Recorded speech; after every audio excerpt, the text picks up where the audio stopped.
MBA Show, the business podcast that not only makes sense, but makes dollars with our daily 10-minute business lessons for the real world. I'm your host, your coach, your teacher, Omar Zenhom. I'm also the co-founder of the $100 MBA, a complete business training and community online. And in today's episode, you will learn why would you host a live event? Why do people do live events? What are the advantages? What's the purpose? Is it to make money? Is it to sell products? Is it to be an authority in the market? In today's episode, I'm going to break down why you would want to host a live event for your business, for your product, for your services, and why hosting a live event may not be a good idea for you, because live events aren't for everybody. I get into all the details in today's lesson, so let's get down to business.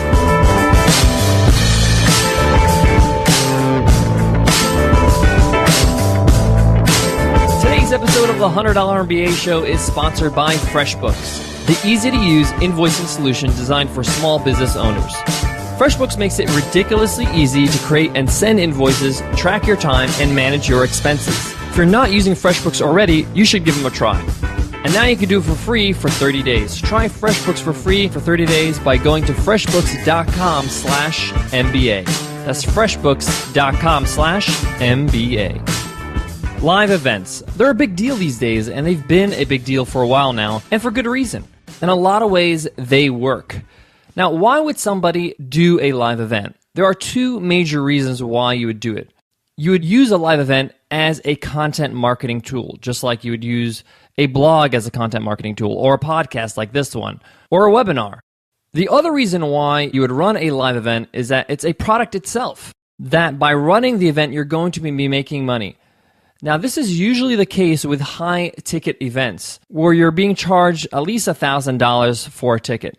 There are some events around in the business world that are $5,000, $6,000, $7,000, even $10,000 and $15,000 a ticket. So in that case, that's an exclusive event, and they're making money off the actual event. And the event itself is a product. It's a part of their services or part of what they offer in their business. So I'm going to break down both of these. Let me start by creating a live event for the purpose of content marketing. Now, a lot of people will run a large live event, in-person event, in a hotel, in a theater, even in a concert hall. And the whole purpose of doing this is to give great value, great information, with the intention of getting these attendees to buy their products.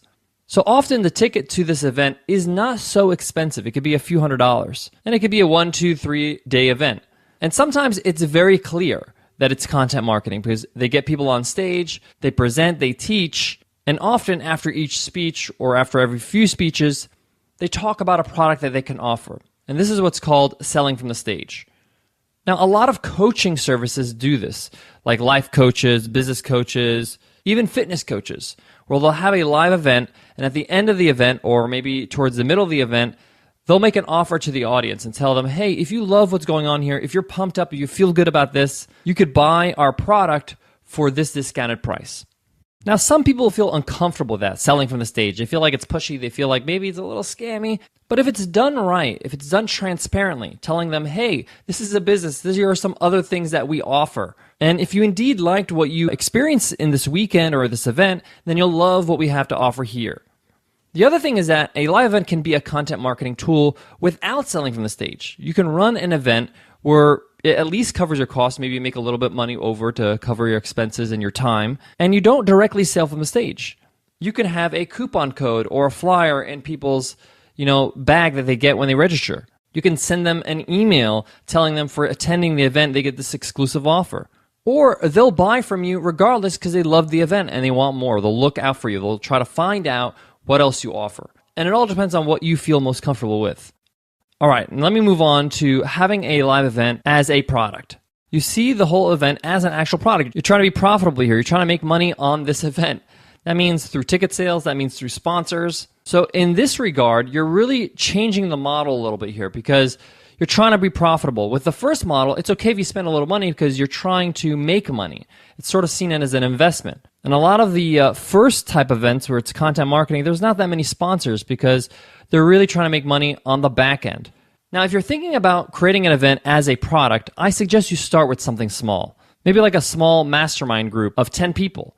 and it could just be a one-day event. I recently went to one of those by a friend named John Corcoran, and it was a low-cost one-day event. And I say low-cost because it wasn't in the thousands. It was in the hundreds. But they were able to be a bit profitable because it was a small kind of event. It was one day. It was actually just 6 hours. But now they've moved on to a 3-day event, a little bit more expensive, a few $1,000s in a nice hotel. But the point here is that you want to start small, and you want to test out the things that work, and you want to interview the people that were there the first time around. That's what John did, and I thought that was very, very smart. Now, obviously, you want to keep your costs down so you can be as profitable as possible. And eventually, John can get to the point where he's charging thousands of dollars, $6,000, $7,000, $8,000 for his event because he's built credibility.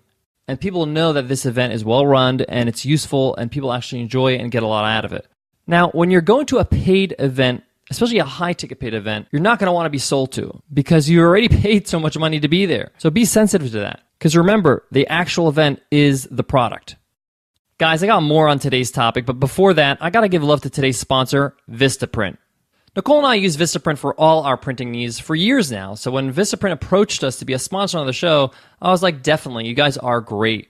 We keep using them because their quality is so high and their service is fantastic. In fact, we're going to refresh our business cards and be ordering some business cards really soon from them. They make it super simple for you to customize your business cards to look professional. In fact, if you want to take a look at our current business card, you can go to today's show notes and take a look at a picture of that. You can upload your logo and custom design everything. The bottom line is Vistaprint is easy to use and user-friendly. And Vistaprint absolutely guarantees you'll love your product every time, or they'll make it right. And I've experienced this myself. I love Vistaprint, and I want you to try them. And Vistaprint has a special offer for the $100 MBA listeners. If you enter my code MBA at Vistaprint.com, you'll get 500 business cards starting at just $9.99. That's up to 50% savings over the regular cited price. It's a fantastic deal. So again, visit Vistaprint.com, create and design your custom business cards, and enter code MBA checkout so you can get 500 custom business cards starting at $9.99. That's code MBA, Vistaprint.com. The last thing I want to mention is that running a live event or planning a live event is not an easy task. You want to give yourself enough time to plan it properly. You might have heard that we're running a live event called Webinar Ninja Live this September, and we've been planning this since January. It takes time to book the venue, book your speakers, if you're going to have food, how you're going to cater your actual event, tables, badges, tickets, the sales page. There's a whole lot to think of. And you want to make sure you have enough time to do everything correctly. And the first time is going to be rough. But my advice to you is that if you're planning on doing a live event, the next time you go to a live event, take note of everything that goes around you. See it from a different perspective, the perspective of what it took to run this event, to plan this event, to pull this off. It'll be extremely helpful when you go to plan your own event. All right, guys, that wraps up today's lesson. I hope you enjoyed it. If you did, we would love to hear it in an iTunes rating review. Guys, leaving us an iTunes rating review really, really helps us.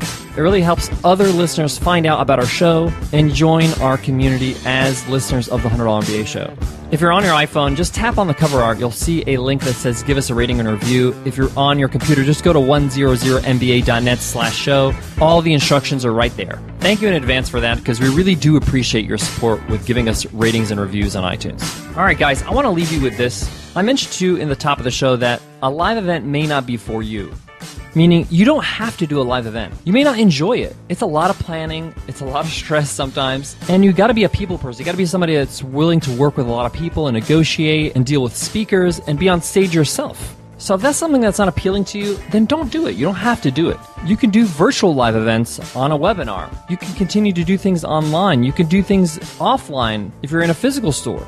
It's just an option, and it's not required. So if you don't feel comfortable with it, don't feel like you have to do it. And if you're not sure, my advice is give it a shot. Try something small. Do a small live event, a one-day thing, maybe even just a half-day thing, and see how it feels. If you enjoyed planning it and pulling it off, then kick it up a notch next time. If you didn't enjoy it, don't do it again. All right, guys, I hope that helps, and I hope to see you in tomorrow's episode. I'll check you then. Take care.